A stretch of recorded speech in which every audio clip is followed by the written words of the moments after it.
Assalamualaikum warahmatullahi wabarakatuh. Kembali lagi bertemu dengan Ibu. Apa kabar kalian hari ini? Ibu harap kita semua sehat selalu ya. Sebelum memulai pembelajaran hari ini, alangkah baiknya kita berdoa terlebih dahulu. Berdoa mulai. Berdoa selesai. Nah, pada pembelajaran hari ini kita akan belajar tentang tema 7, subtema 4, pembelajaran 1 dan pembelajaran 2. Adapun tujuan dari pembelajaran pertama yaitu yang ke-1, menuliskan isi cerita pada setiap paragraf. Yang kedua, membuat kreasi alat transportasi. Dan yang terakhir yaitu yang ketiga, menghitung keliling bangun datar. Yuk langsung saja kita mulai pembelajaran hari ini. Bayangkan jika kalian harus berpergian dari satu tempat ke satu tempat yang lain. Kalian bisa berjalan kaki bukan? Tapi akan memiliki waktu yang sangat lama. Tapi tenang, kalian bisa menggunakan alat transportasi, yaitu alat untuk mengangkut barang atau manusia dari satu tempat ke satu tempat yang lain. Yuk belajar transportasi. Nah, kita awali pembelajaran hari ini dengan membaca teks berikut yang berjudul Berlibur ke Rumah Paman. Saat liburan sekolah, Benny mengunjungi rumah paman. Rumah paman Benny di Manado. Manado adalah ibu kota Sulawesi Utara. Manado memiliki beberapa pulau yang mempesona. Paman mengajak Benny berkeliling kota dengan mengendarai bendi. Bendi adalah alat transportasi tradisional Manado. Orang Manado menggunakan bendi sejak dahulu. Di Pulau Jawa, bendi dikenal dengan delman atau dokar. Bendi adalah alat transportasi sederhana yang ditarik kuda. Benny melihat orang Manado menggunakan bermacam-macam alat transportasi. Ada yang bersepeda dan mengendarai mobil pribadi. Ada juga yang mengendarai sepeda motor. Sebagian besar orang Manado menggunakan angkutan kota. Paman menjelaskan bahwa cara orang berpergian mengalami perubahan. Dulu, orang berpergian dengan menggunakan bendi.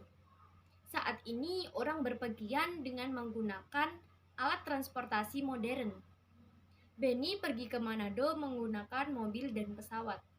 Alat transportasi apa saja yang pernah kamu gunakan?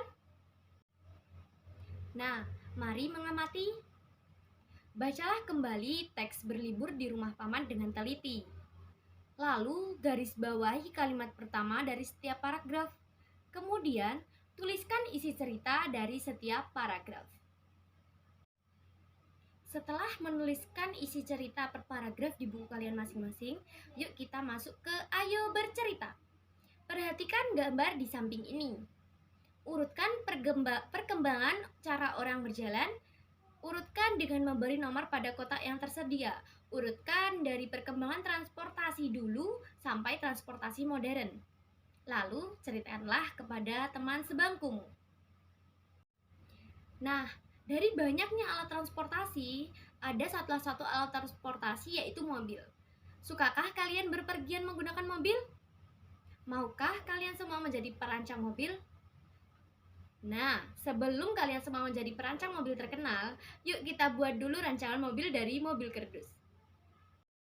Nah, peralatan yang dibutuhkan yaitu pisau, gunting, selotip, lem, kardus bekas, yaitu bekas kotak sepatu atau yang seukuran, 1 lembar kertas putih polos, penggaris, spidol, dan juga lem. Lalu kita masuk ke langkah-langkah pembuatan.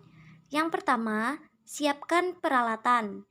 Yang kedua, selotip dengan rapat bagian kardus yang terpotong dengan rapat.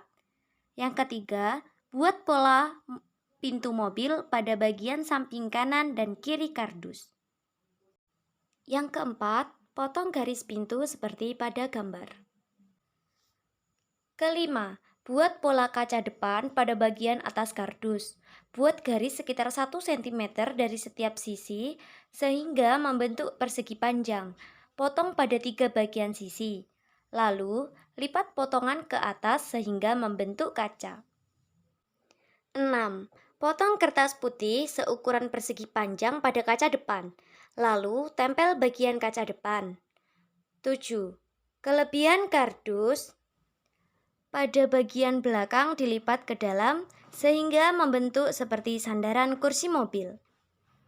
Setelah kita selesai membahas tentang pembelajaran pertama, mari kita masuk ke pembelajaran kedua. Adapun tujuan dari pembelajaran kedua yaitu yang pertama, siswa dapat menuliskan ide pokok dari teks perkembangan teknologi transportasi di lingkungan sekitar dengan cara membaca.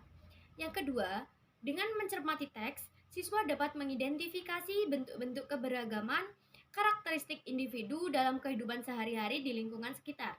Dan yang ketiga, dengan bertanya jawab dengan teman, siswa dapat menemukan cara menjaga keselamatan orang lain dalam aktivitas air. Pembelajaran 2 dengan membaca teks berikut yang berjudul Pergi ke Pulau. Paman mengajak Benny pergi ke Pulau Bunaken dengan perahu umum. Perahu umum dapat ditumpangi siapa saja. Perahu yang ditumpangi Benny dapat memuat 30 orang penumpang. Di perahu, Benny bertemu banyak orang. Perahu berisi penumpang yang beragam. Ada penumpang laki-laki dan perempuan. Ada anak-anak, remaja, dan orang tua. Ada penduduk setempat, pengunjung lokal, dan turis asing. Penumpang perahu menggunakan baju yang beragam. Turis asing menggunakan celana pendek dan kaos tanpa lengan. Ada juga yang memakai pakaian seragam. Semua penumpang duduk bersama-sama di dalam perahu. Selama di perahu, paman menyapa penumpang. Paman juga berbincang-bincang dengan penumpang. Mereka tertawa bersama saat ada yang melucu. Mereka senang dengan suasana akrab di perahu. Paman berdiskusi tentang transportasi air dengan turis asing. Paman bercerita bahwa Indonesia adalah negara pelaut. Transportasi air sudah digunakan sejak zaman dahulu. Awalnya, transportasi air hanya perahu kayu yang digerakkan dengan tangan. Ada kano dan sampan. Sekarang, orang-orang menyeberang laut dengan perahu mesin. Ada kapal feri yang dapat menampung banyak orang. Ada speedboat yang dapat bergerak dengan cepat. Ada kapal pesiar untuk pergi jarak jauh. Seperti apakah transportasi air di masa depan? Kalianlah penuntut transportasi air di masa depan. Bersiaplah, belajarlah dengan tekun dan penuh semangat. Nah, setelah membaca cerita dengan berjudul Pergi ke Pulau, kita dapat mengetahui bahwa manusia diciptakan dengan berbagai macam, yaitu namanya keberagaman. Nah, Ibu minta kalian menuliskan ciri-ciri kalian masing-masing di buku tugas. Mari kita baca teks berikut. Pemandangan di pantai sangat indah. Air lautnya bersih dan jernih. Benny bermain di pantai. Ia bermain bersama pengunjung lainnya. Mereka bermain ombak sambil berenang. Paman berpesan agar Benny menjaga keselamatan diri dan orang lain saat bermain di pantai. Menurutmu, apa yang dapat Benny lakukan untuk menjaga keselamatan orang lain saat bermain air di pantai? Nah, dari cerita tadi, dapat kita ambil kesimpulan cara menjaga keselamatan orang lain di pantai. Yang pertama, memperhatikan teman yang bermain di pantai. Kedua, menemani teman melakukan kegiatan di pantai. 3. Mengingatkan teman jika ada ombak besar. 4. Mengingatkan teman agar tidak berenang terlalu jauh ke laut. 5. Menyingkirkan benda tajam yang ada di dalam air.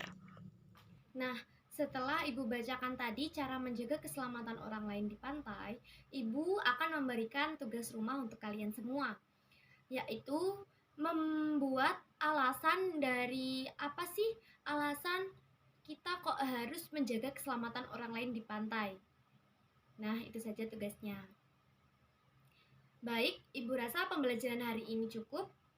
Semoga ilmu yang Ibu berikan bermanfaat Billahi taufik walhidayah, waridho wal inayah. Wassalamualaikum warahmatullahi wabarakatuh.